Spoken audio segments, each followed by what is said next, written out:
Hello everyone, TG here back with another video.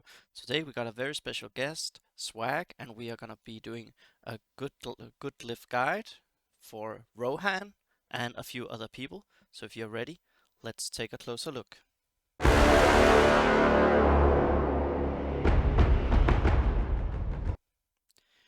Welcome onto the channel, Swag.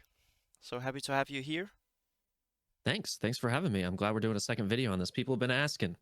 Yeah, they've really been asking, and now that we actually have glyphs out in the game, it's so much fun to play around with, and what better place to start than what basically everyone has on their roster. Yeah, basically the starting team for Lightside, they're so incredible in what, three, I would say three chapters of the raid. They're very good. Like, we Yeah. see how they are great for arena, and they're also great for the challenges. It's just a really good investment, especially I would say even spenders for that initial team. It's a really good investment, and yeah, it's just overall great. So And you want to have something built up for when they eventually release King Theoden. yeah, that is for sure. When he comes, then we will be ready. So Yep. let's start off with the lady, the Shield Maiden, who makes a terrific stew, I've heard. Yeah, wait. I haven't tried. I No, passed. yeah, I passed it as well. I've heard good things though, but It's like I'm sure you're not like a big TikTok person, but there's these people that go around in the streets and basically like do little interviews with people, and they'll go up to people and be like, do you want to take this or double it for the next person? And I just imagine Eowyn going to people out in the street and be like, do you want to have this stew or double the amount of stew the next person gets? And then she ends up giving a massive amount of stew to the last person that she can find. actually it's the last That poor person that we're soul. gonna be talking about today. Yeah, it's true. So yeah, we've set the characters for 7-star and level 60, gear tier 9, because that is what is manageable for free to play and also light spenders. And I'm curious, Swag, where do you think Eowyn, what should she have on her? This is probably the toughest one of the Rohan 3 for me to figure out, and I've I've gone with Vitality and Bloodlust for the set, and then for the primaries, I've gone Focus and Damage. I just want to put one focus on her. That way, she can make sure she lands her Disable. I think that that's one of the big parts of her toolkit, and I don't need two focuses on her, but I think one probably gets the job done more often than not. And I was finding that she was not landing it as often as I wanted. Other than that, I'm just going for damage because I feel like that's where she can provide the most sort of utility outside of her might and outside of her disable.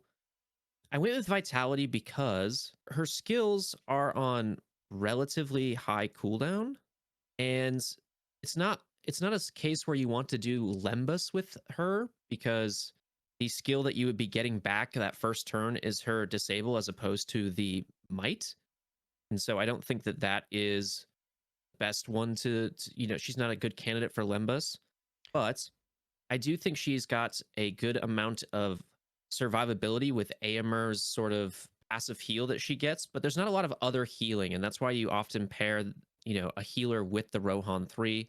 Aldred isn't as useful, and he only just became farmable, so that's why I was like, okay, I don't have Aldred. I often pair with Halbarad, but Halbarad's a little slow, doesn't have that great of a heal.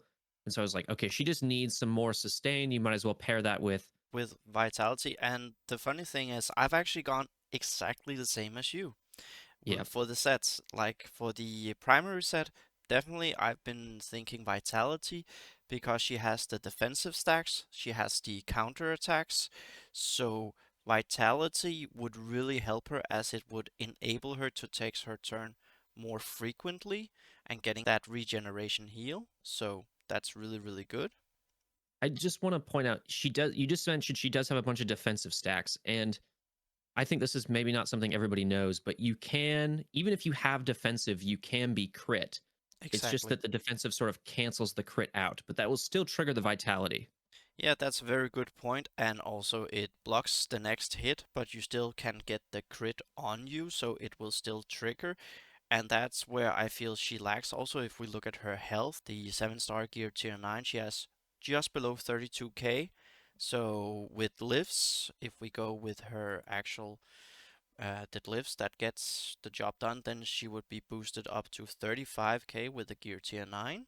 Remember, these are the subject to change, but I feel they're still pretty much the same back as when we were got the info. Yeah. So, and Yep. focus, like just one focus, that's 500. That is so massive. We get her up to almost 3000 because with the secondary stats on the glyphs, we should be having a good mix, at least what we have available now, as we're just basically getting the sets done. So I would say she would be above 3k focus, and that's pretty good for getting the disable on, and that's what she's there for. Because as you said, I totally agree. Lembas would be a waste on her because you want to open up with that might.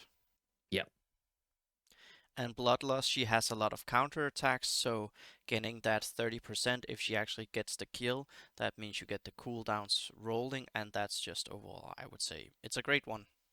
Yeah. So wait, did you go you went focus for one of the primaries in the bottom half, and Yeah. then did you go health or damage? I would actually go double damage, just like Okay, you. same. And Yeah, the okay. reason why I would go damage is because her leader ability, while it is at the moment free to play, only at 35%, then getting that crit would benefit more from damage than anything else. But if I weren't doing damage, then I would definitely go for health. Yeah. Okay. I agree. And then speaking of, what kind of secondaries are you sort of prioritizing for her? For her, I would actually say it's really a tricky one at the moment. I would go with speed if I had it available, and I would also go with health, I feel, and then damage, armor, focus, a mix of that. I thought maybe I would just take it, try and see if I could take advantage of her passive in leadership, and that, she's going to get that additional crit chance on counterattacks. She puts a bunch of counterattacks on herself. She obviously assists with Eomer and Eothane in the squad, depending on who's doing what, right? And so I feel like the crit chance is actually taken care of. And so I wanted to mostly stack. Yes, of course, speed is a decent option, but I was actually prioritizing crit damage. Very good, and yeah, it kind of like slipped my mind a little bit, the two crit ones. I would then change my answer just a little bit to say, of course, speed, but then both crit chance and crit damage, because as free to play, we don't get that extra 10% from her leadership. So getting that up Right. to, let's say, if you could get it to around 50% or even higher, like with all her counter attacks and assist, could be really good. So definitely, and then maybe just go more damage so she actually does fulfill that role. Yep. All right. I think that's pretty similar. I do want to mention that Bloodlust is looking to be a relatively good default option for secondary set. And I'm going to start this rant early in the video. After I've been playing with glyphs for, I don't know, a number of days now, I do not really like the lifesteal glyph set. I thought that would be way more impactful than it is. I just don't think it really works. And I can give a quick example. Basically, if you have like an Eladin doing his helicopter, and let's say he actually does do like a good significant amount of damage across everybody, let's say he does like 3,000 damage on each person across 5 people, that's 15,000 damage. You can maybe even double that, doesn't matter, 30,000 damage. If you have like 2% lifesteal on that, it's like 600 health, and he's got like 45k plus health with level 5 glyphs on. It's even if you have 6% lifesteal, it's 1800 health out of like 45,000. It's just not stacking it. So I've been kind of taking away my recommendations from, oh, lifesteal seems like you just want to stay alive a little longer. It doesn't do that. It really is pretty ineffective, I think, and something that might have to look at tuning in the future. And so my default has kind of shifted more to bloodlust or armor piercer, depending on who it's going on. We're totally in sync here, actually, because I remember we did talk about Eldon as the Mr. Helicopter Man, and many people like him that he can do that high damage. But the lifesteal, it's almost negligible. So yeah, like you don't really feel you get anything out of it. And so for me, I would definitely say Bloodlust as well. So I feel that's basically for almost every character except for a certain few. Yep. And then just just get the damage from the primaries and your secondaries. And then if you don't have enough for that turn meter when you get a kill, then just go straight into armor piercer. That definitely seems to also work the best. Yep. Agreed. So yeah, we're pretty in sync on hers. Should we jump on to her cousin Yep. Let's or do it. brother? It is actually Eomer, the number one plug and play for many people in chapter one, Definitely and he MVP. is just so great everywhere. What So did you put as the set? I'm curious about the set for you. for the set, I was really, really unsure here. To some extent, I am feeling almost just go like a bloodlust all the way. Just Like a do, 3 times. yeah, 3 times and then get that turn meter. Also because that way you would heal Eowyn so much more, 6% of his health, and at least one, of course, as the default secondary. The primary, I'm really struggling to figure out because you don't want Lembus for the cleanse. He doesn't have any banes that he can inflict, so Withering is also out. Maybe if I were to go with anything, I would go with Last Stand Okay.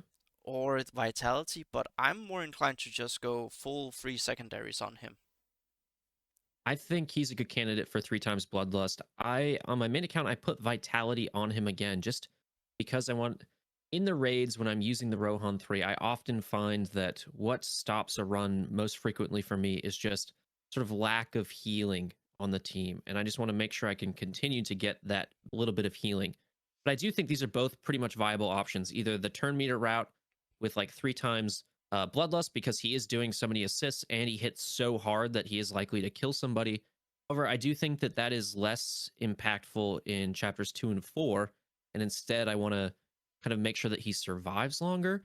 And if we're being honest, I think even just after doing, I only got to do one chapter with the glyphs, and it was chapter 4. And I was like, oh, I am not going to be switching out glyphs on all of my teams for each chapter. Like I just can't do it. Like there's not enough good management tools to be able to like swap things very quickly and it would just be such a hassle. So I'm kind of against that. In terms of Last Stand, the reason I don't want to put Last Stand on him is because his cooldowns are so high. So what I'm worried about with Last Stand on people is they get a turn and then they just can't do anything with it. And then maybe they're attacking into the cave troll who has counterattack, or they're getting up his momentum stacks, or you're going into the Balrog and it just doesn't do anything compared to maybe a little bit more sustainability, if that makes sense. It makes a lot of sense, and I've also considered Vitality. Where I went with Last Stand instead is because for Chapter 3, if he gets targeted a lot, then you do take a lot of damage. So you get that Terminator, you get some cleansing, and both his Courageous Charge and Marshal's Command, his two specials, they do take a long time to get off cooldown, and that in theory could provide you that extra turn that you were away from getting like his special 2 off its cooldown. Right. I totally agree. Vitality also makes a lot of sense for his stats that we want to go for. I'm thinking basically just pure damage as much as possible. Yep. I'm on board with you there. And I don't think you want to really do anything else. I think maybe you can maybe make a small argument for one primary of armor, but I just don't think it's worth it. Yeah. And now that they've sort of changed the summon stats as well, it turns out that the summon has like a higher offensive stat than Eomer does and will actually get called to assist, right? Yeah. Which is kind of funny. So any damage you put on him is also going to be put onto the summon. So that just makes both of them hit really hard. Yeah, and it already actually hits quite hard, especially if you can get the might on, and it does the special 2 where it does 2 attacks, like even difficulty 2 or 3 on the cave troll. It's something that you can see. Yep. And for the secondaries stats, I would say obviously speed to get him up and running. Then I would say crit chance and crit damage. And then I might go with health or damage ideally. Those two. I think I prioritized damage Yeah. again more than anything, just trying to find percent damage that's really high. And I think I did crit damage as well. The crit chance and crit damage ranges for the secondary stats are just like much higher than most of the other secondaries. Yeah. And so there's a good chance to like get a lot of improvement there. But I do feel like even getting 1% damage in the secondaries across many of the secondaries, it ends up being pretty helpful. An additional 6% damage plus on top of the primary damage that you're adding to him.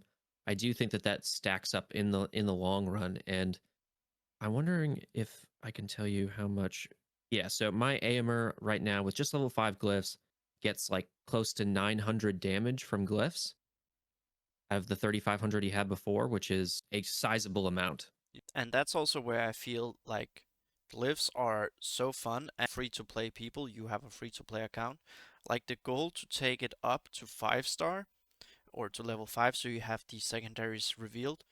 With all the way we're earning gold, it's just it's a good thing to do. Also, they're being sold in the store, and the funny thing is, buying a glyph there at level 5 is like so cheap compared to going out and farming it. Yep. It's very generous that they're in the store and priced at what they are. What's an interesting sort of little tidbit of information is you know how they did that like gold chest that they put in the store recently that's like 1,000 gems or whatever. Yeah, The expected value for what you would get from that is like 140K for 1,000 gems, right? yeah. Turns out if you do some of the math, some people in my Discord did, you could get more gold by selling the glyphs you get from that 600 gem glyph chest than you would on average get from that gold chest. Wow. A significant amount more. Isn't that weird? I wouldn't say weird, but I would say that is offers in these games, not the home specifically, but there are those like hidden math that people actually, if they sit down and calculate it, then they find those little gems, so to say. It's pretty funny.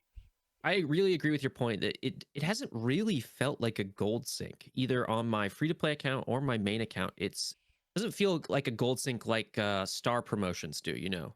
And I really like that. And this has been a rough last 7 days for CG, so I would say credit for that. That is actually is so free to play friendly. Also for the marquees, like almost everyone has done Erders at level 25 with it, and then just slapped glyphs on him. This new marquee, you don't even need to upgrade him at all. You can do level 1 G1 and like auto it.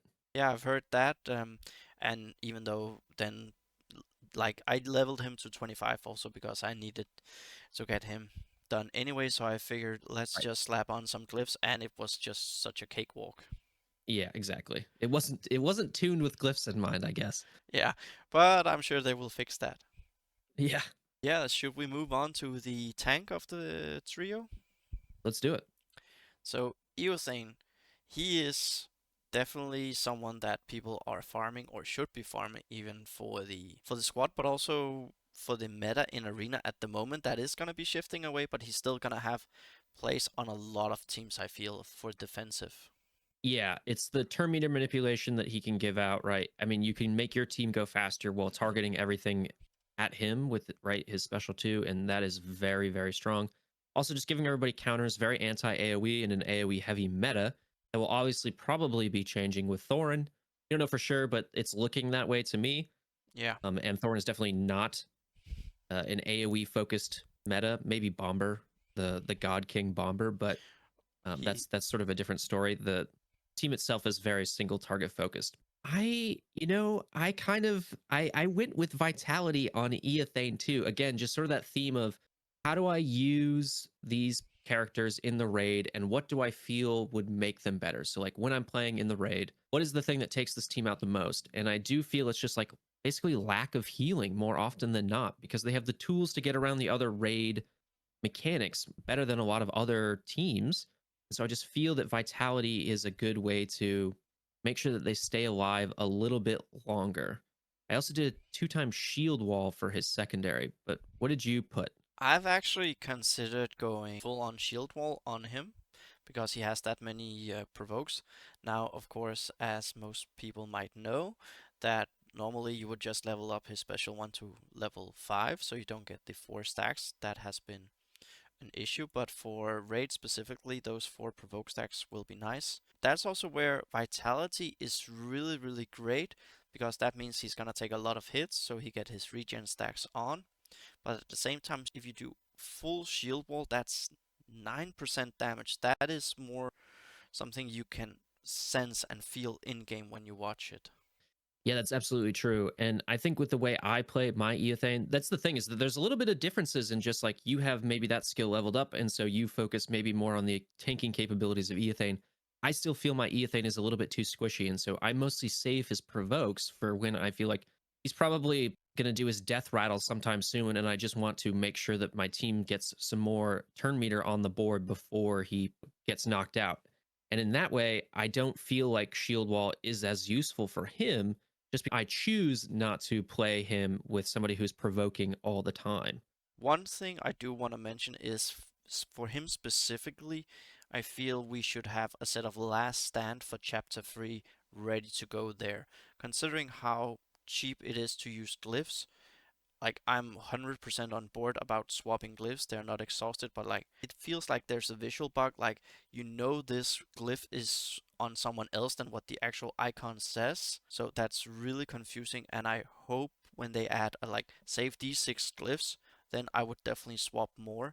I think for the Yep. moment I would only swap between my elves, my Rivendell team, and my Haradrim because they are the best ones and they are gonna use Lembas both as well.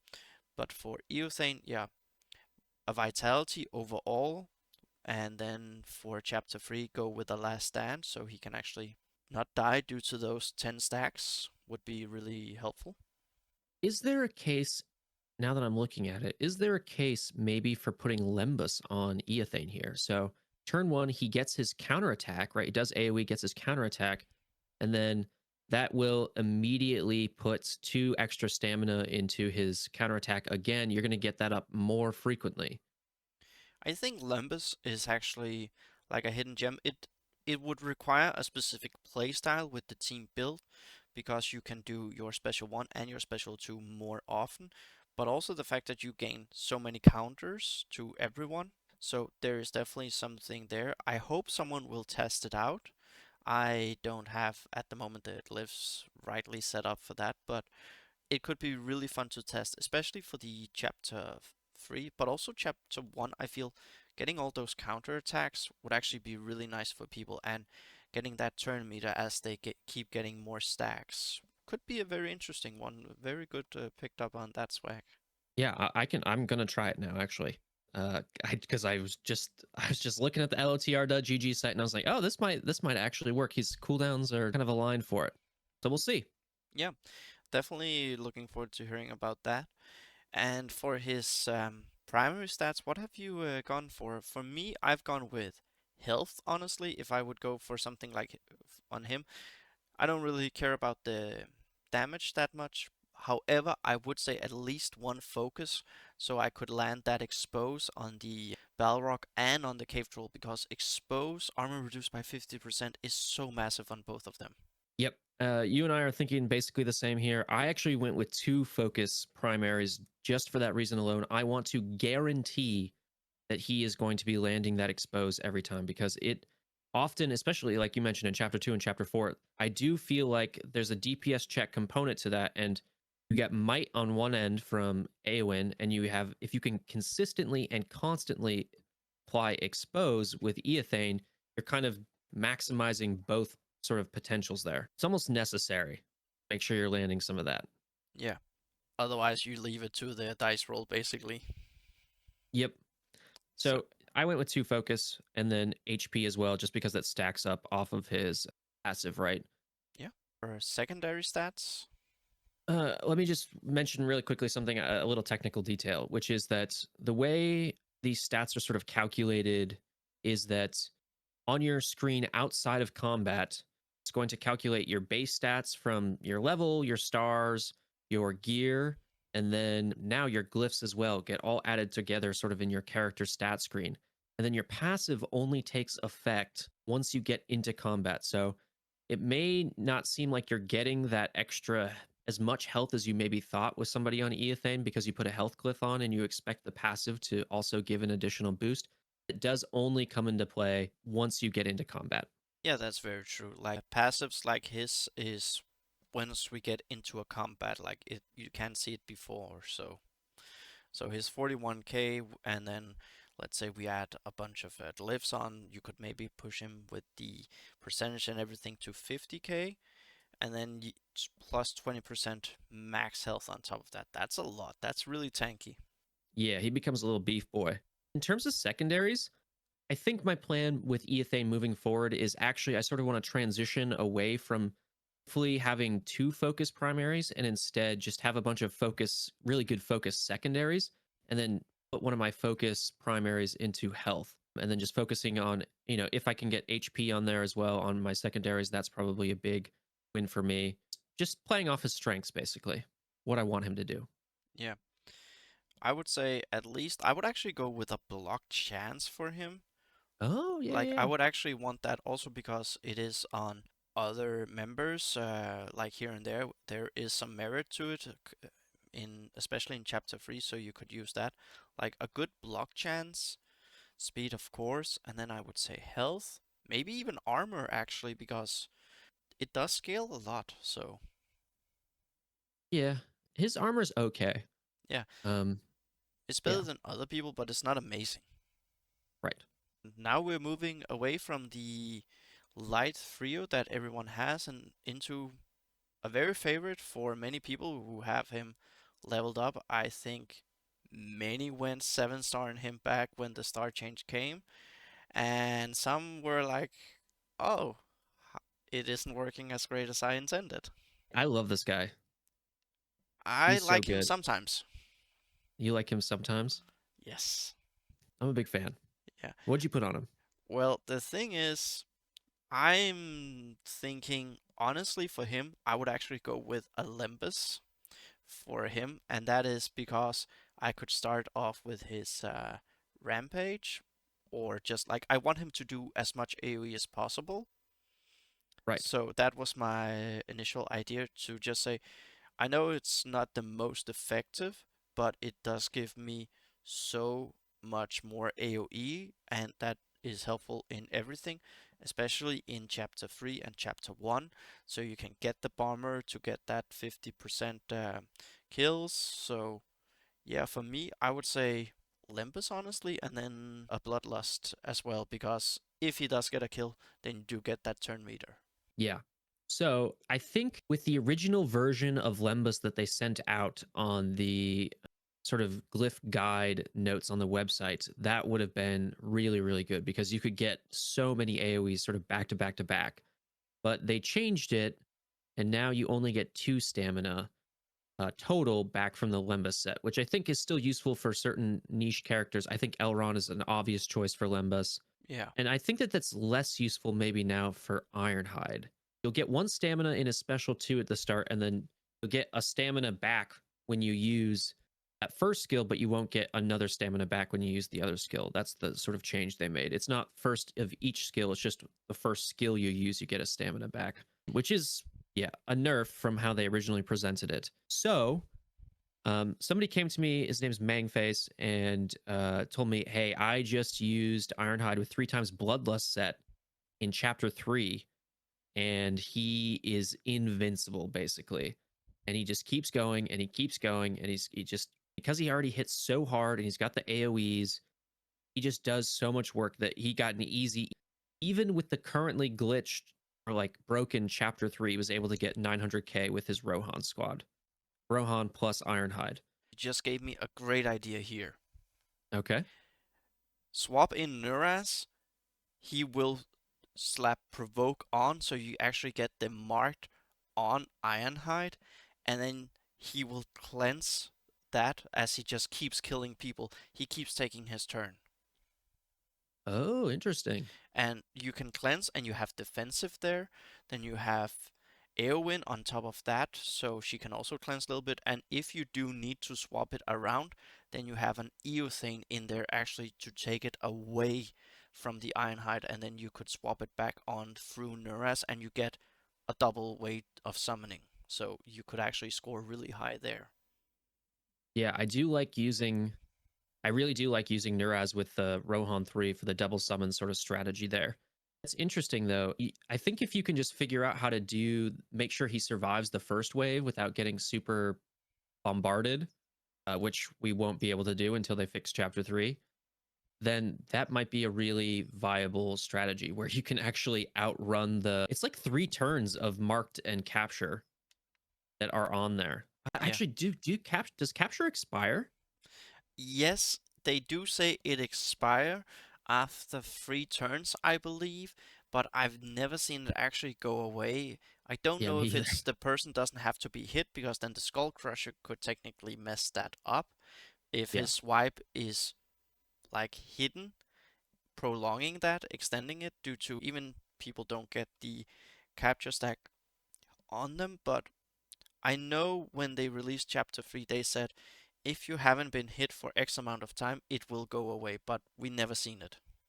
Yeah, I definitely remember marked goes away after 3 turns. Yeah, But either way, like if he is continuously taking turns because he has bloodlust and he's killing more people to get those, more turns, then he is just cleansing the capture off of himself by doing the final blow on the orcs anyway. So I do think maybe it'll get a little bit rocky at the start. You might have to wait for like the perfect setup, and that's something to be figured out. But it's definitely a very interesting option that I think could take another team to 900k in chapter 3, potentially take them into D4 depending on how good it is.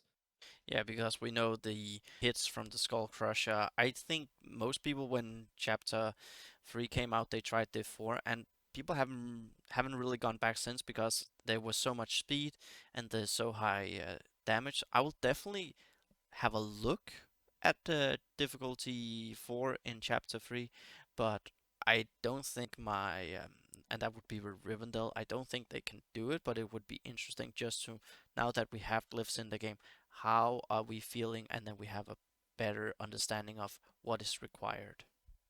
Yep. I've seen some screenshots of people doing 1.5 in chapter 3 with Rivendell elves now, but what that entailed, I have no idea. And obviously, the chapter 3 is still broken. So, to your point, it is definitely worth you put glyphs on your raid team, try them out in a new raid difficulty, see if you can get the hang of it. See if you can, there's a little bit of a learning curve, but see what you need, see what you don't need, adjust if you get something to work or something isn't working. You might have to put something on one character, swap something out. Yeah, and I think for his the secondary stats, we are agreeing that of course speed, crit chance, damage, and maybe health. I actually disagree with you here. Oh, this is gonna be Um, good then. Well, specifically on the first one, I think you should not put any glyph that has speed should just not go on a large character. It is wasted. That stat could go somewhere else just because of the passive that all the large characters get that reduces their speed. And then now you're also reducing it with their pass. I think you should go health and damage for sure, because again, that's just playing off of their passive. So I've actually been trying to find glyphs without speed to put on my large characters. That way they do get, it's not three. You get the full potential basically. Does that make sense? Yeah, like you just say, okay, he has one job, and that is do a whole bunch of damage and survive, and then he's slow, but even though he's slow, he like that is a train that's coming, and even though it's slow, it's still gonna hit you.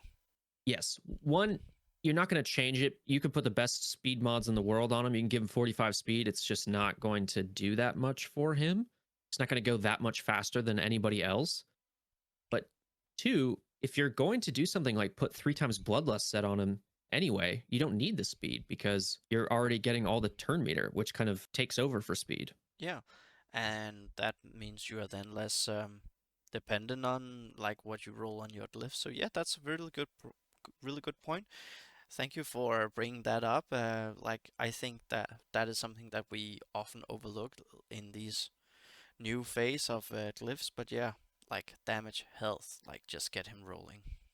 Yep, and I do want to be clear though that three times bloodlust in chapter 3 was not my idea, and it was somebody who came to me Mangface and gave that idea. So credit to him for being a little creative there. Yeah, really creative, and we always appreciate the community that gives feedback like that. We're learning together in this journey. Like, this is a Yeah, real so journey ahead. I'm absolutely sure you also experienced basically the exact same thing that I have, where people, 15 minutes after Glyphs came out, people were like, "So, can you tell me what the best glyph is for every single character?" And I was like, I'm still figuring it out too. You know, like I don't want to give you bad advice that I then later have to be like, actually, that was just a guess and I was speculating. And now that I've gotten my hands on it, I've decided to change my mind. I want to give you just sort of the better information right away. Plus, we're two guys. We can't think of every single idea that's going to come out of the community about how to best use glyphs. I think we can come up with some good guidelines and practices, but yeah, something like that I wouldn't have thought of until I may not have even thought of it at all. Yeah, uh, I think for me at least, Bloodlust would have been way down the line for me trying to figure that one out. And I've also gotten some questions, and I'm like, I don't use that character, and this is also why it's good that you are offering your input and also the advice that you got elsewhere with this Bloodlust, because my Ironhide, he's only 6 star. Like, I know it's heresy, but he isn't 7 star yet. He's not even level 60 yet. Oh my god. I have a 7-star level 60 Ironhide on my main account, and my main account also like got brute up. I have seen that. I think he's just very useful. I know speed is king in the raids, except when it's not. And I do think that there's some places where Ironhide can fit into that it's not category. Yeah. But yeah, really interesting, and I think many people will try to test different things out of him. So everyone in the comments down below, let us know what you have been tinkering with gas, so we can get some feedback on that. So next up is the healer that we kind of talked a little bit about already, the Lone Ranger, you could kind of say, who doesn't fit anywhere. He is And that's lonely. that's Halbarad. The only one he has with him is Miri, but even then, No. like, so yeah, for him, like 6 star gear 9 for those who have gone for him, committed all the way in the challenge store, which we're not going to be talking about and what we want to see happening there, but like 44k health is so big, and he actually has surprisingly good damage, but his armor is horrendous. Like, it is so bad. I think almost the orcs have more armor than he does. Yep. Not good. I think that with this particular character, because he has a taunt, but he also has a heal. Heals in this game are so often based off of max health. I think they wanted to make a tank that was just so health focused, and to sort of take away from that, to sort of balance it, I suppose they had to really crush his armor. Yeah. So that's where I like the glyphs. Like, for me, I have a 6 star, level 60, gear 9 Halbarad. So Oh, wow. that is actually what I run around with. So he does have that health right there. It's been a long road, but yeah, like, he might even be my first gear 10 based on the materials that is available. Like, I think I Oh, have interesting. 4 out of 6 pieces. I don't want to do it, but it might Yeah, be. I'm still not convinced. No. So for him, I'm actually thinking Vitality here. And the reason why I'm thinking Vitality is, as I use him with my Gondor in basically everywhere, like, he will get hit when he does the taunt, but he also needs some way of sustaining himself, because he does get from his passive when a ranger stealth, then he gets 7%. And his heal is pretty good, but he needs more than that. Yeah, I agree with you there. And I think it's because he's so often used in a plug and play nature that I'm going to also suggest Vitality. If he's leading like a full Ranger squad, I think you can maybe change that, because he does have that sort of sustain and healing in his passive. And maybe you don't need as much with the Vitality and you can go some other route. But because of how and I think genuinely a decent number of people use him in sort of this plug and play fashion, I think that that is a really good option. Yeah, he's really plug and play. And if you wouldn't go Vitality, then I would definitely say Last Stand as the other one because if he does get low, he gets a turn that maybe gives him his heal back, and then you are more okay, honestly. I'm 100% with you there. So the way I kind of have been thinking about it is Lemba's set for characters with long cooldowns that have, these big abilities that you want to make sure come back up again. And obviously the starting cooldown or stamina needs to be aligned there as well. I think Lemba's is good there. And then I think Vitality is good for like characters with sort of the medium cooldown sort of skills. That way, if you do get hit like where you would get a last stand and get another turn, sometimes with the characters have longer cooldowns, it doesn't maybe make as much sense. You're going to do a basic and then get obliterated again. Maybe that's okay. But I think like 4 cooldown skills is kind of that transition point where below that last stand makes a lot of sense because you're like, oh yeah, I'm very sure I'm going to have X or Y skill up and that's going to do something for me. That's kind of how I've been thinking about it. I don't know if that's the best way to think about it, but I think Halbarad sort of does straddle that line of, well, I might be able to get the heal up, or, I might be able to get my taunt off again and just make sure somebody else on my team is surviving a little bit longer, or even the weak minded on his basic. Yeah, That has a lot of utility. So I said it earlier that I don't want to swap out glyphs for each chapter. I think the exception to that might be chapter 3 yeah. because of how good Last Stand is there. But he's definitely, I think Vitality or Last Stand are really good options there. And then the last thing I want to say is that I don't think 3 times Shield Wall is a good bet here. He does have his taunt, and that's for one whole turn, but maybe it is and we're not thinking about it correctly. I would just honestly say no. Like Shield Wall is only for that taunt. Then I would rather get something else. Like I would honestly go Bloodlust over that instead. If he does get a kill, like I would prefer to go with that because when he does taunt, he has so much health that he doesn't need that mitigation. I have used him and I really feel sometimes when he gets low and I'm that heal away because he doesn't do the taunt. I have Boromir for doing that. Then I sometimes feel, oh, when I get the swipe or he gets hit sometimes.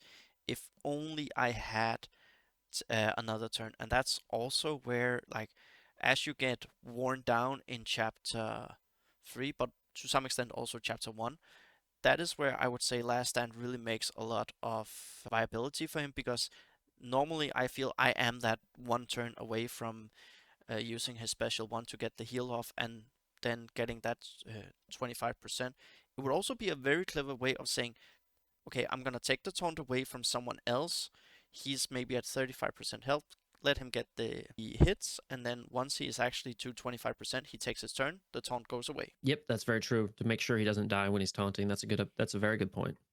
because that's what I've felt in Chapter 3 when I use him there, where I feel he has the most plug and play viability. Is okay, he's slow. I need to take my turn, but I also need him to stay alive so I get my points. Right, exactly. Last Stand to me seems to be like if you're really not sure, Last Stand seems to be like a very good all around sort of major glyph option, major set option. Yeah. So for secondaries, again, Last Stand, and I think I would go again Bloodlust here. Otherwise, maybe due to having so many places I want to put Bloodlust, maybe I would go with Armor Piercer here. Okay. I did just go shield wall just because I thought, okay, well, maybe I can reduce some of that damage while he's taunting, but I don't think one shield wall minor set is really going to make the biggest difference. I think it comes down more to the primaries you're putting on him. Yeah, I feel for him there's not that great of a secondary, honestly. Yeah. It's just basically pick the glyphs with the best stats that has the best primary and secondary that you want on him. So, did you go 3 health or 2 health and 1 focus? I wouldn't go that way. I would go maybe at most one health, then I What? would Really? go at least one armor, maybe even two armors. Oh, okay. So you're Because, trying to round him out. yeah, like round him out, like it would either be two health, maybe one armor, or three health, or it would be more towards the armor because we don't know the actual, block, armor, focus, resistance, all the calculating. So I would say just upping the armor, also because then you would actually go up to like 2 armor. That would put him at around 1400, and that if he had that exposed, that would put him right back down to around where he is now with his base armor. Yeah, this is one of the questions. Well, we talked about this when we did the Rivendell video first. It's just like it's really hard to say when armor is a better choice than health and when health is a better choice than armor because we aren't completely sure. I'm hoping to maybe change that. We aren't completely sure exactly how they interact. There's Yeah. been some good work done by people in the community to try and figure this out, and so I'm hoping to also test some of what they've found. But yeah, it's a really tough decision for him. I thought he's already so good at having so much health and his heal is based off his max health. I'm just going to juice him up, give him his Wheaties, make sure he's the thickest boy in the north. And I just went straight health. That's also a good one. And going back on what you just said with the armor, I feel based on when I've been playing in the different game modes, when we get to above 3.5k armor, that's when you really start to feel the armor if there's no expose. That's where I Like, start to feel that you soak the damage better. I see. Okay. So, so yeah, maybe health is just the way to go. Make him the beefiest boy in town and just get that benefit of that 9% max character health for his heal. Yep. Just to make it a little bit better. For a little while, I thought maybe I want to put a focus primary on him. But I think I decided I mostly want to just do focus secondaries. And so if I can get HP and focus secondaries on him, I think that's where he would benefit the most. And the reason for that is because when he is doing his basic, I want to make sure I'm landing weak minded because that makes the work for all of the other characters that are trying to land Bane so much easier, right? But he needs the focus to land it in the first place. I would go with that. I would go heal focus. And as we've seen, like you can roll multiple times in a secondary stat. So like we have to get 4, then I would say health, armor, focus, block chance maybe, but I would definitely say give me a lot of focus rolls. Like give me some good focus secondary so I can get that weak-minded on. Yep. That's what I primarily was looking at. I was so like anytime I saw a focus, I was sorting by percent focus, and then anytime I saw one that also had HP, I was like, oh, this is perfect for him. Last one, so there's that plug and play viability, 6 characters, and who knows, maybe a future squad we'll mention. That is Strider. Yeah, you should be getting him up to 7 stars just via the daily objectives at some point. He's a pretty good investment because he's got a leadership ability for R2R, if that's a road perhaps that you want to go down. He can slot in so many different places. He's got a lot of utility, just a pretty decent damage dealer overall, I would say. I'm curious as to what you put on him. Well, for him, well, first off, I actually think he's more than just okay if you consider his kit, and also his stats are pretty great. I would say it's really a difficult one where I would go. Maybe I would go Vitality, maybe I would go Last Stand. I'm really struggling, but I'm at the same time considering getting him to be a crit machine. So get with some Bloodlust so you could get more special 2 off. There's so many different choices. So it's really hard. I would say I haven't pinned down exactly where I would go with yet. But if we go with a primary and one secondary, I would probably go with Vitality. Okay. I also went Vitality, and I think because he has an AoE that's pretty strong, I do think that kind of is like an automatic given for putting a Bloodlust, at least one Bloodlust set.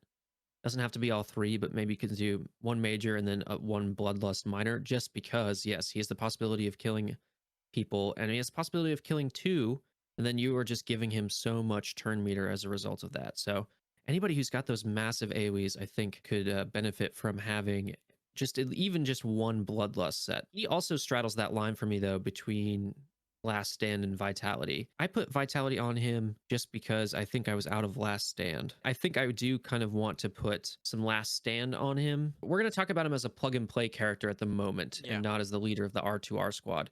And so I think in raids, I'm often pairing him with Rohan 3. Maybe I do want to keep him with Vitality, just again because of the lack of healing when I'm playing that team. You know, if it's just like Rohan 3, Strider, and Halbarad, or if it's Rohan 3, Strider, and Ironhide, there's just not as much sustain as I would like. And that helps to remedy that. I would definitely go with that as well. Also, if we do take Halbarad out of the equation as he is the most premium out of these five, then I would say Vitality. Of course, there's a really big case to be made for Last Stand in Chapter 3. Yep. So I guess I just want to explicitly make this point, and I think I've been kind of alluding to it the entire video. I think there's not going to be one best set, one best way to mod out a specific character. I think it really comes down to how you play them, as you have them on. And we don't have a bunch of cookie cutter teams. And so often there's people swapping things in and out to mix and match. And therefore, I also think you might have to swap things out in terms of glyphs and be different than what other people are recommending. Basically, what I recommend generally is just okay, when I use this team in the raid, I use this character in this team in the raid, what do I feel is missing? And then that's be your starting point and then go from there. And you know, there's some general good guidelines, like Lembas is maybe good for certain types of characters, or Vitality is good for certain types of characters, obviously Shield Wall, that sort of thing. And then Bloodlust is a good default, and Lifestealer, most importantly, is the worst one. And don't use it ever. I can be pretty certain there. It's really shown in this video because Rohan does straddle the line between Vitality and Last Stand, and you really could go either way on many of them. Yeah, it definitely depends on how you play them and how you use their abilities, because some people would actually say go this way or go that way, and then you feel, but it doesn't suit my playstyle when I go into a raid or into an arena, and you kind of like have to just mold yourself on what you feel comfortable with, because at the end of the day, it's your account. Have fun. That is the biggest thing in the game. Have fun, enjoy it, and play the playstyle that you want, which is also similar to how we farm the characters. Like, what do we actually Yep. feel like? Yeah, for him, it's really, it depends on the playstyle and on the chapter. So, I'm really curious, what have you gone with for a primary for this man? The place that I feel like I use him the most and that I get the most benefit out of him is chapter 2, running with Rohan, right? And I think that's because of his burn. And so basically it's just another case of I want to make sure that this debuff always lands, that this bane is always landing. So I actually put 2 focus primaries on him and then a damage primary. Well, when you do mention chapter 2, I would say for that specific chapter, I agree. For everything else, I would actually do 2 damage and 1 focus. So I'm really agreeing, because that burn damage, like poison is nice, but when you see a burn tick on the cave troll, it's just so massive. Yeah, it's very, very big. And it's one of those like reset conditions for the wave, basically. Like, if you can't stick your burn, then you're just going to be spending so much more time on that particular topple phase that it's just like, well, might as well restart. Yeah. So one thing I'm curious about that I haven't quite figured out yet is like, where is that line between 1 and 2 focus primaries? At what point do I say, okay, I actually do need more focus on the primary? I mean, it probably just comes down to like how often you're landing it, but I haven't quite played enough with glyphs to know exactly where that is. And like, can I take off a focus primary and put something like damage on and then just focus on focus for my secondaries and making, and that's like enough, you know, the 5 to 6% focus I get on secondaries is enough to kind of counterbalance taking off a focus primary and putting on a damage primary. Something I haven't quite figured out. I think for me, based on what I have experienced, I think the good benchmark is with the small percentages and everything. When you get to 3K focus, 3000, that is where even in difficulty 4, like Elrond slow, it lands quite frequently. Right. So 3000 I would probably feel is the benchmark, at least for chapter 1, where most people they get the most results basically. So Okay. With 2 focus primaries on my strider at the moment, who's only G8, well 60, he's getting about 2600 focus with from 2 focus primaries and all the other stuff on his glyphs. Probably needs to be higher for consistency in chapter 2. But yeah, I would say 3000 focus around that. Maybe even 2800 could work because we don't have that high. So I would say at least one focus if you go to gear 9, like that would give you that 500 extra focus on top. And then with, let's say you have some secondary stats, I think you would be okay with maybe one, but two, then you would definitely make sure that you land it a lot of the Yeah, times. and yeah, now that you said that, maybe that's what it is. It's just like as I continue to level, I mean, I'm using basically all level 5 glyphs right now, but if I continue to level up the glyphs, I probably might only need one focus then. So I can level up one focus glyph to be pretty high, then take off my other focus glyph and put on a damage one instead. Yeah, I felt the same. When I have a few glyphs here and there that I feel was really good and what I want for my specific character. So I have a few glyphs. Think I have one or two on Elrond that is level 9, and the same with the one or two for Elladan. And I can just feel like just that one, it's so massive, like the health and everything. Because once those Yeah. stacks starts to accumulate, then you can really feel it. Yep. Agreed. For now, if we are at level 5 glyphs, because that's the free one, then I would say year 2 for sure. And then at the end, maybe you could go with 1. But then again, at some point you want to push higher difficulties, then maybe you have to go back to that focus again. So it's definitely something to be tested. Just to see, yeah, there's still a lot of things we have to figure out. And I think we can probably agree that a Bloodlust for him as a secondary. Yes. Yeah, absolutely. Yeah, just because of that AoE. For secondary stats, I am also focusing on damage, but you mentioned earlier that you kind of want to make him a crit machine. So what are you doing? Are you just doing a bunch of crit damage, crit chance? My ideal ones would be damage, crit chance, crit damage, and again, if I could get the speed, I would want it, but otherwise, I would actually say focus. So focus again on the Yeah. secondary. And So, he's got some armor in his passive as well. Do you want to build that up at all? no, I feel he's okay because he's not supposed to be the actual tank, so I feel putting armor on him would make him stay more alive, but it wouldn't serve his purpose, and his purpose is actually doing pretty good damage. Yep. Okay. I think we're pretty much in agreement. Focus, crit chance, crit damage. Well, I guess that was our 6 characters then, Swag. Yeah. Did we keep it under an hour? We keep it just a little bit under an hour, so time flies when you are really theory crafting, and that was super fun. So, Swag, thank you so much for coming on here. It was really a pleasure having you on this channel and hosting, so you don't have to do all the recording and everything for this guide. Thank you so much for being a part of this and doing this series with me, and then also, of course, yes, switching off such that we can share the burden of editing. Share the load, as Sam would say. Share the load, yeah. Yeah, so definitely everyone drop your comments down below and go over to Swag's channel and check out our first episode. I'll drop a link to it in the description. And in your comments, let us know what would you like to hear us talk about in the future. Swag, any last words? Yeah, I think that this was generally a very good update. I'm pretty pleased with the glyph system in general, and I think it's kind of got this cool setup, at least how I'm viewing it, where it is pretty approachable. You do have to spend a little bit of time learning it, and there's a little bit of a learning curve, but other than that, it's a lot more approachable than some of these other systems, especially mods and Swigo. But it also seems to have a decent amount of depth. I do think that they are going to have to tune some of this stuff and change some of the, especially some of the set bonuses, to make sure that there is more of an option. I don't think they want people to get into putting Last Stand on Bloodlust on every single character because that's what is, the default or best. Otherwise, I'm pretty happy, and I'm very happy to be doing this series with you.